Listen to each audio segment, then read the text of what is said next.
Friends మీకు ఈ వీడియోలో సింపుల్‌గా అసలు చాలా వీడియోలు చేసాం మనం దర్పణ్‌కి సంబంధించి. ఈ వీడియోలో మీకు చెప్పదలుచుకున్న విషయాలేంటంటే, ఒకటి దర్పణ్, రెండోది 12A అండ్ 80G ఎందుకు చేయించుకోవాలి ఏంటన్నది మీకు చెప్తాను. చాలామంది ఏం చేస్తున్నారంటే దర్పణ్ కోసం మనకి కాల్ చేస్తున్నారు. మొత్తం ఇంచుమించుగా 2 రాష్ట్రాల ఏపీ, తెలంగాణ అలాగే కర్ణాటక నుండి కూడా మనకు చేస్తూ ఉన్నారు. అంటే ఆటోమేటిక్‌గా వాళ్ళు మన వీడియోస్ అవి యూట్యూబ్‌లో చూసి ఆ నంబర్‌కి సంప్రదించడం, వాళ్ళకి మనకు కాల్ చేయడం, మనం వాళ్ళకి దర్పణ అనేది చేసి చేస్తున్నామనమాటండి. సో, నామినల్ ఫీజ్ అయితే తీసుకొని. అయితే ఇక్కడ చాలామంది దర్పణ చేయించుకొని ఇంక మాట్లాడకుండా ఉంటున్నారు. దర్పణ కూడా నాకు తెలిసి ఎందుకు చేయించుకుంటున్నారంటే చూడండి బ్యాంక్ నుండి చాలామందికి ఈ లెటర్ ఎళ్ళే ఉంటది. మీకు ఆ లెటర్ ఏంటన్నది నేను చూపిస్తాను చూడండి. ఈ విధంగా లెటర్ ఎళ్ళిందనమాట. ఇది ఫస్ట్ నోటీస్ అని ఒక బ్యాంక్ నుండి పంపించారు. ఒక ఎన్‌జీఓకి. సో, ఇదొకదనమాట. సో, ఇలా మనకి సంప్రదిస్తే మనం ఆ దర్పణలన్నీ చేస్తామనమాట.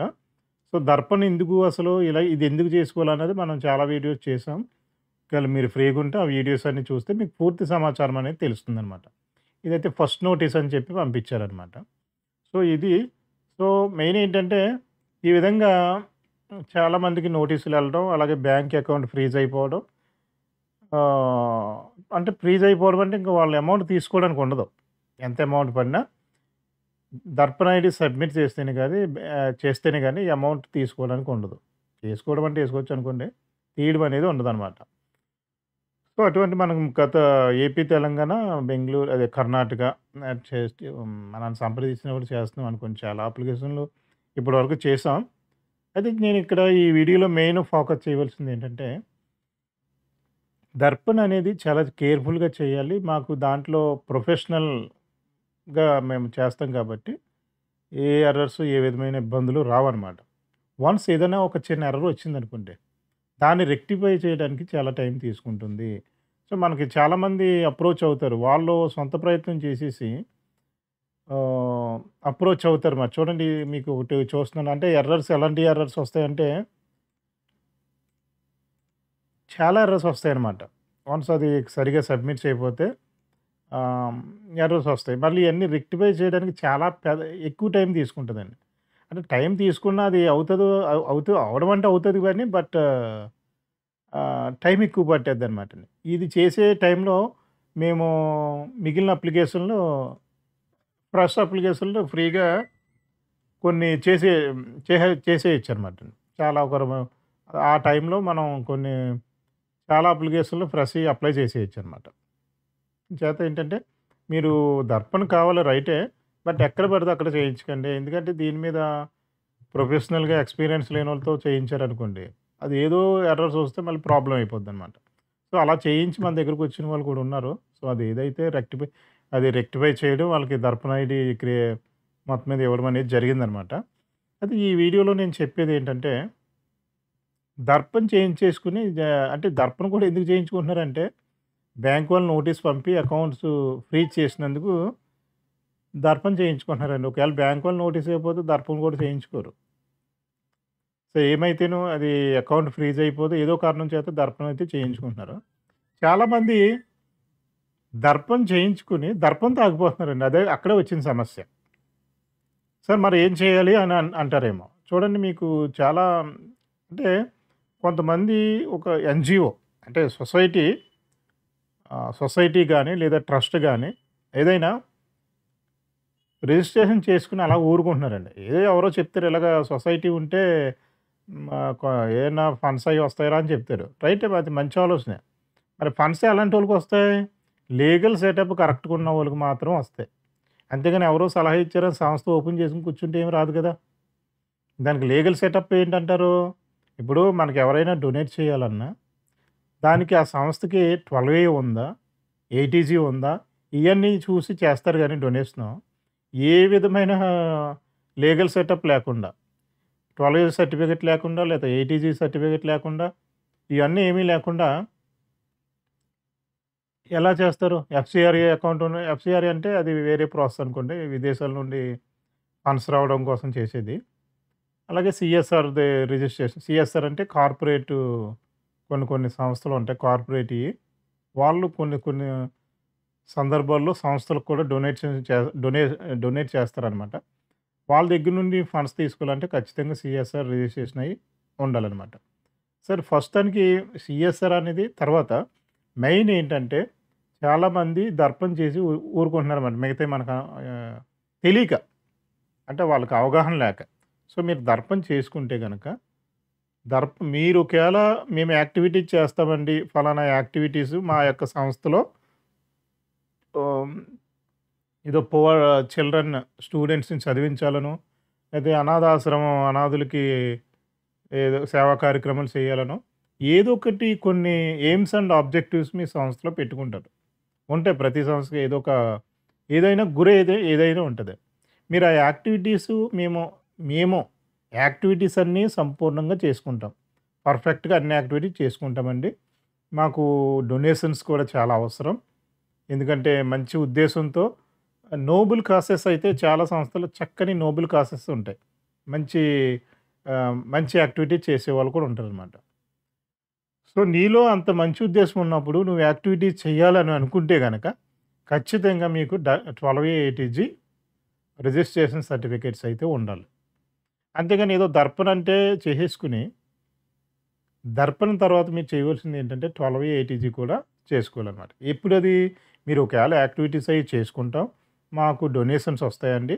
లేదా మేమే మా యొక్క సంస్థ యొక్క ముఖ్య ఉద్దేశాలను చెప్పి దాతల దగ్గరికి మేమే ఎళ్తామండి. మా ఉద్దేశాలని చెప్పి మేము ఫండ్స్ కలెక్ట్ చేస్తాం అని అనుకుంటే గనక మీకు ఖచ్చితంగా 12A ఉండాలి. 12A అంటే 2 రిజిస్ట్రేషన్స్ అయితే ఖచ్చితంగా ఉండాలనమాట. అయితే 12A మనం చాలా నామినల్ ఫీజుకి చేస్తున్నాం. కొన్ని అనివార్య కారణాల వల్ల మీకు లైవ్‌లో చెప్తలేదు. సో, ఎవరైనా చేయించుకునే ఉద్దేశం ఉంటే మీకు స్క్రోల్ అవుతున్న నంబర్‌కి కాల్ చేస్తే మనం వివరాలైతే చెప్పడం అయితే జరుగుతుందనమాట. చాలా జాగ్రత్తగా చేయించుకోవాలండి 12A గాని, ఏటీజీ గాని. సార్ మరి ఇది మీ దగ్గరే ఎందుకు చేయించుకోవాలని మీకు ఏదైనా ప్రశ్నొస్తే, ఇన్ కేస్ మీరు ఏదైనా దర్పం చేయించుకున్నారండి. ఒక నెల పోయాకో, 2 నెలలు పోయాకో మీకేదైనా డౌటొచ్చింది. లేదా తర్వాత ఏం చేయాలన్నది ఏదో డౌటొచ్చింది. సో, మనం అలా డౌటొచ్చి మన దగ్గర ఎవరైతే సర్వీస్ చేయించుకున్నారో, వాళ్ళకి పేషెన్స్‌తో వాళ్ళ కాల్ లిఫ్ట్ చేసి, ఏదైనా వర్క్‌లో ఉన్నప్పుడు, ఏదన్నా ఉన్నప్పుడు మాత్రమే లిఫ్ట్ చేయం. బట్ లిఫ్ట్ చేయకపోయినా ఏవైతే మిస్డ్ కాల్స్ ఉంటాయో, అవి మా ఫ్రీ టైమ్‌లో మన స్టాఫ్ అంతా చూసి అది చెప్పి ఆ నంబర్స్‌కి ఫాలో అప్ చేయడం అనేది జరుగుతుందనమాట. సో, మన దగ్గర ఎందుకు చేయించుకోవాలనే ప్రశ్నకు జవాబేంటంటే 12A గాని, ఏటీజీ గాని ఏదైనా డౌట్స్ వచ్చినా భవిష్యత్తులో అది పలానా అది ఏం చేస్తే బావుంటది? అంటే 12A, ఏటీజీ వల్ల ఉపయోగాలేంటి? అంటే ఆ ఉపయోగాలు మీకు లైవ్‌లో చెప్తే మరలా అది వీడియో లెంగ్త్ అయిపోద్దనమాటండి. సో, మీకు ఇన్‌కమ్ టాక్స్ వాళ్ళు మీ మీద అంటే ఖచ్చితంగా మీకు మీ సంస్థకి డొనేషన్స్ వచ్చాయనుకోండి. సో, కొంత లిమిట్ ఉంటదనమాట. అంటే ఎంతైనా రావచ్చు. బట్ అటువంటి సందర్భంలో ఇన్‌కమ్ టాక్స్ అన్నీ కరెక్ట్‌గా లీగల్ సెటప్ ఏంటంటే 12A రిజిస్ట్రేషన్ చేసుకుంటే మీకు ఇన్‌కమ్ టాక్స్‌తో ఇబ్బందుండదనమాటండి. సో, 12A రిజిస్ట్రేషన్ అనేది ఖచ్చితంగా చేయించుకోవాలి. సో, దర్పణ్. సో, 12A చేయాలంటే దర్పణ్ చేయించుకోవాలి. దర్పణ్ ముందు చేయించేసుకోవాలండి. అంటే ముందు దర్పణ్ ఐడీ ఉండాలనమాటండి. దర్పణ్ ఐడీ ఖచ్చితంగా ఉండాలంటే లేకపోయినా 12A చేయొచ్చు. బట్ దర్పణ్ కూడా ఉంటే 12A రిజిస్ట్రేషన్ టైంలో దర్పణ్ ఐడీ అడుగుతారనమాటండి. అంచేత దర్పణ్ చేయించుకొని 12A కూడా చేయించుకుంటే మంచిదనమాట. ఇంకొకటి మీకు ఎండింగ్‌లో నేను చెప్పేదేంటంటే ఇంచుమించుగా మనకి ఏపీ, తెలంగాణ, కర్ణాటక నుండి కూడా మనకి ఫోన్ కాల్స్ వస్తాయి. వాళ్ళ డేటా తీసుకొని మనం వాళ్ళకి అప్లై చేయడం అనేది జరుగుతుందనమాట గత కొన్ని సంవత్సరాల నుండి. అయితే ఇక్కడేంటంటే ఫీజు విషయంలో ఇంచుమించుగా మనకి 99% ఫోన్ చేసిన ప్రతి ఒక్కరు కూడా ఫీజు మనం ఎంత చెప్తే అంత ముందే పే చేసేస్తారనమాట. ముందే పే చేసేయాలి కూడా. ఎందుకు అంటున్నానంటే గత వీడియోలో ఆల్రెడీ చెప్పాను. ఫీజు విషయంలో ముందు పంపాలని 99% మంది పంపించేస్తారు. ఎక్కడో 1% ముందు ఫీజు పంపితే వర్క్ చేస్తారో లేదో, ఒకవేళ చేయకపోతే వాళ్ళదేమో ఆఫీసేమో ఆంధ్రప్రదేశ్, మనదేమో హైదరాబాదు. వాళ్ళు చేయకపోతే మనం ఎలాగా అని ప్రశ్న రావచ్చు. తప్పులేదు. నేను ఒకటే చెప్తాను ఏంటంటే, ముందు మీది గనక ఫీజు పంపించేస్తే, ఇంక మీ వర్క్ మీదే కూర్చుంటాం. అది కంప్లీట్ చేసేసి, ఇంక వేరే పని పెట్టుకోమనమాట. మనకొచ్చే అప్లికేషన్స్ కూడా ముందు పేమెంట్ చేసేస్తారు. ముందు పేమెంట్ చేసిన అప్లికేషన్‌లన్నీ మనం ఏం చేస్తామంటే వరుసలో పెడతాం. ఇప్పుడు పేమెంట్ చేయలేనోళ్ళది ఎవరు సాధారణంగా ఏం చేస్తాం పక్కనే ఉంటదది. అది పక్కన పెట్టేస్తారు.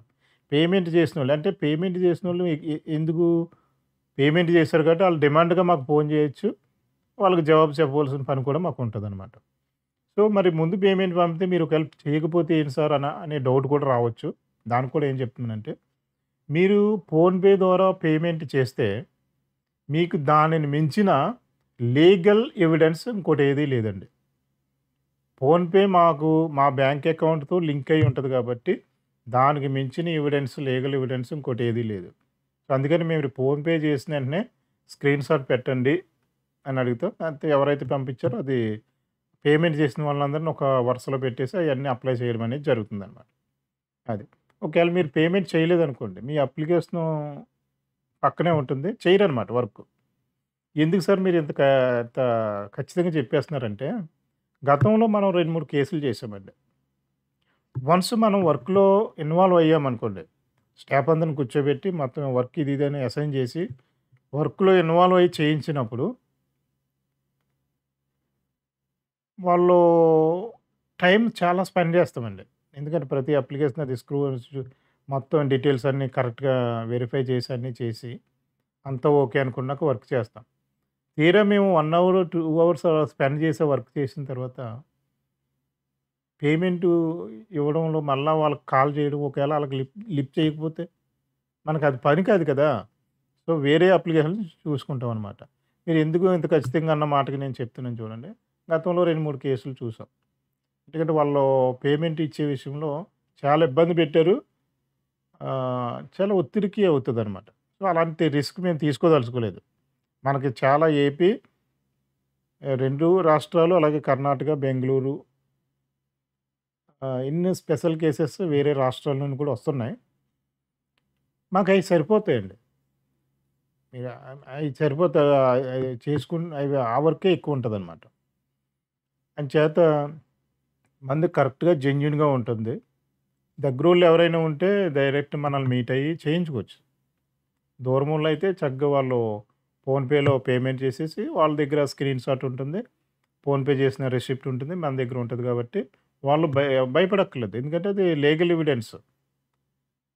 ఓకేనా? సో, అది మీకు పెద్ద ఎవిడెన్స్ కింద ఉంటది కదా! ఇబ్బందుండదు. సో, అలాగా మీకు వన్స్ మేము దర్పణం వర్క్ స్టార్ట్ చేసామంటే ఇంకా కంటిన్యూగా ఎవరైతే క్లయింట్ ఉంటారో వాళ్ళకి కాల్స్ చేస్తూనే ఉంటాం. ఎందుకంటే ప్రతి విషయం కూడా అంటే ఇప్పుడు ట్రస్టొచ్చి లేదా సొసైటీ వచ్చి ఎక్కడుంది? ఏ లొకేషన్‌లో ఉంది? ఏంటి అన్నది ప్రతి జిల్లా ఏంటి? జిల్లాలు మారాయి ఇప్పుడు. మారి కొన్నిటిలో పాత జిల్లా పేర్లే ఉంటాయి. అటువంటి సందర్భంలో ఏం చేయాలి? ఇయన్నీ అడిగి మేము క్లయింట్‌కి ఫోన్ చేస్తూనే వన్ బై వన్ క్లారిటీ తీసుకొని అలా అప్లై చేస్తూ ఉంటామనమాట. అది అంచేత మీరు ధైర్యంగా పంపించొచ్చనమాట. ఓకేనా? మన ఆఫీస్ ఆల్రెడీ చాలా వీడియోలు చెప్పాను కాకినాడలో ఉందని. సో, దగ్గర వాళ్ళొచ్చి దగ్గర స్కూల్సు, కాలేజెసు అలాగే సొసైటీస్ అలాగే ట్రస్ట్ ఉన్నవాళ్ళు వచ్చి చేయించుకుంటున్నారనమాట. చేయించుకుంటారు. అది. ఇంకొకటి ఫైనల్‌గా నేను చెప్పేదేంటంటే 12 చేయించుకున్నాక వన్ టైమ్ ఇన్వెస్ట్‌మెంట్ మీరు చేసి 12 అది దర్పణం చేయించుకున్న తర్వాత దర్పణంకి కూడా మీరు పెట్టేది వన్ టైమ్ ఇన్వెస్ట్‌మెంట్ మాత్రమే.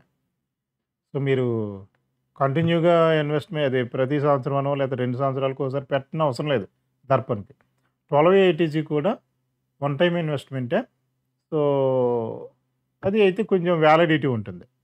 ఇనీషియల్‌గా 2 ఇయర్స్ అనో లేకపోతే 5 సంవత్సరాలనో అలాగా దానికి టైం ఉంటుందనమాట. సో, అది చేత ఏంటంటే మీరు అలాగా జాగ్రత్తగా ప్లాన్ చేసుకొని, ఒకవేళ మీ సంస్థ యాక్టివిటీస్ అయి చేస్తూ ముందుకెళ్ళాలనే ఉద్దేశ్యం ఏదైనా ఉంటే గనక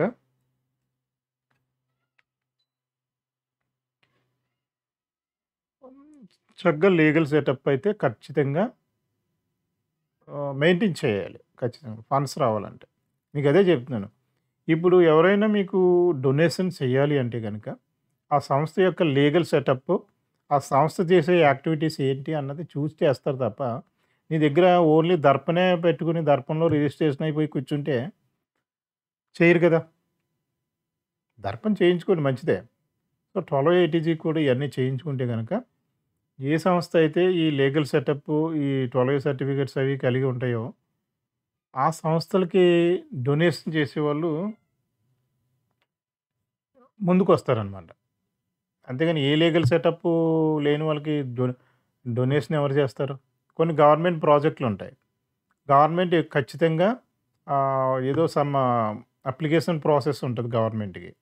ఓకేనా? అప్పుడు అప్లికేషన్ చేసే టైంలో దర్పణ ఐడీ ఎంత? ఏంటి?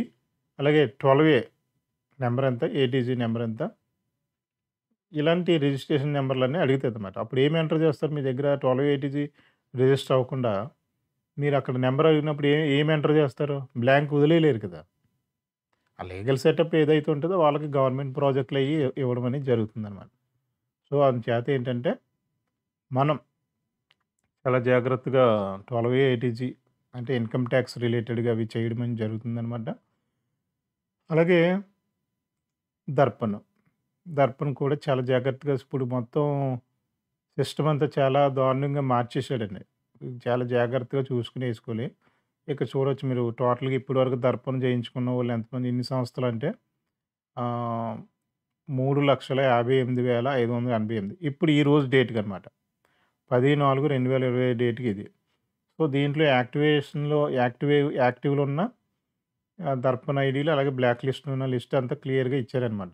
ఇది సెంట్రల్ గవర్నమెంట్ ఖచ్చితంగా చేసిందనమాట. ఎందుకంటే ఆహ్, ఖచ్చితంగా టాక్స్ ఎగ్జామ్స్ అన్నీ కరెక్ట్‌గా మీకు ఉంటాయన్నమాట. ఓకేనా? చూడండి ఇక్కడ online grant application links for ministries and departments అని మీరు మీ సంస్థ ఏ యాక్టివిటీ చేస్తుందో దానికి సంబంధించి సో, ఇక్కడ చేసుకోవచ్చనమాట. ఇక్కడ ఏదైతే మీకు ఉందో అది లింక్ చేసి అప్లై చేసుకోవచ్చనమాట. ఓకేనా? అది. అలాగే ఇన్‌కమ్ టాక్స్ రిలేటెడ్‌గా అయితే మీకు ఖచ్చితంగా 12 ఏటీజీ ఉండాలి లీగల్ సెటప్. సో, అప్పుడు మీకు టాక్స్ అవన్నీ ఒక పద్ధతి ప్రకారం గవర్నమెంట్ రూల్స్ ప్రకారంగా టాక్స్ పడుతుందనమాట అది. సో, ఆ లీగల్ సెటప్ అయితే ఖచ్చితంగా ఉండాలి. సో, ఇది ఫ్రెండ్స్ మీరు సో, మన ఛానెల్‌లో చాలా దర్పణకు సంబంధించి కావచ్చు, ఇంకా చాలా విషయాలు చెప్పడం జరిగిందనమాట. చూడండి ఆ మీకు ఇంకా ఇన్ఫర్మేషన్ కావాలంటే ఆ వీడియోలు కూడా చూడండి. సో, మీకు దర్పణ్ అలాగే 12 ఏటీజీ ఈ రిజిస్ట్రేషన్ అయితే మనది ట్రాన్స్‌పరెంట్‌గా ఉంటుంది. అంటే ఇతరుల కోసం మనకు తెలీదు. మనమైతే జెన్యూన్‌గా చేస్తున్నామనమాట. సో, మనతో చేయించుకుంటే బెనిఫిట్ ఏంటన్నది కూడా మీకు చెప్పడం జరిగింది. అంటే ప్రతిదానికి క్లయింట్ అడిగే ప్రతి ప్రశ్నకి మనం చెప్తామనమాట. సాధారణంగా కొంతమందయితే ప్రశ్న క్లయింట్ అడిగే జవాబులు చెప్పాలన్నా దానికి కూడా పెయిడ్ సర్వీస్ చేస్తారండి. అది ఫ్రీగా ఎవరు చెప్పరు కదా! ఇది మన దగ్గర చేయించుకున్న వాళ్ళకి ఏదైనా ఇన్ఫర్మేషన్ అయితే గమ్ముని ఫోన్ లిఫ్ట్ చేసి చెప్పడం అనేది జరుగుతుందనమాట. సో, ఇది ఫ్రెండ్స్ మీకేదైనా డౌట్ ఉంటే మనకి స్క్రోల్ అవుతున్న నంబర్‌కి కాల్ చేసి అడగొచ్చు. ఇబ్బందేం లేదు. సో, అది. So, Darpan 12 ATG. ఇంకా ఉన్నాయి. మీరు వన్ స్టెప్ చిన్న సంస్థలనుకోండి. స్లోగా ఎళ్ళొచ్చనమాట. మీకు అవసరం మీరు యాక్టివిటీ చేస్తామండి అని అనుకుంటే ఆ రిజిస్ట్రేషన్‌కెళ్ళొచ్చు. ఏమి చేయకపోతే ఆ రిజిస్ట్రేషన్ కూడా వేస్ట్ అనమాటండి. ఏదో వేలం వేర్లగా ఏదో ఆళ్ళెవరో చేయించుకుంటున్నారు మేము కూడా చేయించేసుకుంటున్నాం అంటే వేస్ట్ అనమాట.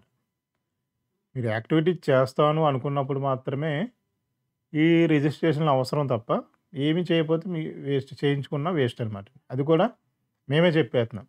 అంటే చేస్తే మాకు డబ్బులొస్తాయి. కానీ మనం అలా చేసుకోము. ఎందుకంటే మనం చేసిన ఇన్ఫర్మేషన్ బట్టి, మనం చేసే పనిని బట్టి అవతలోళ్ళు ఆహ్, లబ్ధి పొందాలన్నది మనకి ముఖ్య ఉద్దేశ్యం అనమాట.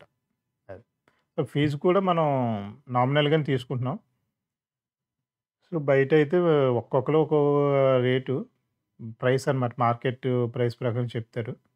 బట్ మరి వాళ్ళ కమ్యూనికేట్ అది మీకు అందుబాటులో ఉంటారా లేదా అన్నది. ఇంకో చిన్న జాగ్రత్తలేంటంటే మీరు యూట్యూబ్‌లో కొట్టగానే ఎవరెవరో వచ్చారనో లేకపోతే తక్కువ ఫీజు ఏదో చాలా ఫీజు తక్కువగుందని చేయించుకున్నారనుకోండి. రేపన్న రోజున ఏదైనా డౌటొచ్చినా, లేకపోతే ఏదైనా ప్రాబ్లమ్ వచ్చినా మీ ఫోన్ లిఫ్ట్ చేయరాళ్ళు. ఒకవేళ చేసినా ఆళ్ళు చెప్పరు. ఇది అప్లై చేసి వదిలేయడమే అంతవరకనే. తర్వాత ఆ ఫోన్ నంబర్ పనిచేద్దో లేదో తెలీదు. అదొకటి. అంచేత ఈ సర్వీస్ మన దగ్గర జాగ్రత్తగా వినియోగించుకోండి. సో, మీకేదన్నా డౌటున్నా అండ్ మనకి ఆ నంబర్ స్క్రోల్ అవుతున్న నంబర్‌కైతే మీరు కాల్ చేయొచ్చనమాట. సో, ఇది ఫ్రెండ్స్. సో, ఈ సమాచారం మీకు చాలా ఉపయోగపడుతుందని నేనైతే అనుకుంటున్నాను. హ్మ్. ఇంకొకటేంటంటే మీకు ఇంకొక విషయం చెప్పవలసింది దర్పణం స్కూల్సు, కాలేజెస్, ఎన్‌జీఓస్, ట్రస్ట్‌లు అలాగే అపార్ట్మెంట్స్ అండి. అపార్ట్మెంట్స్ కూడా వాళ్ళలో అపార్ట్మెంట్స్‌లో ఏంటంటే కొన్ని ఒక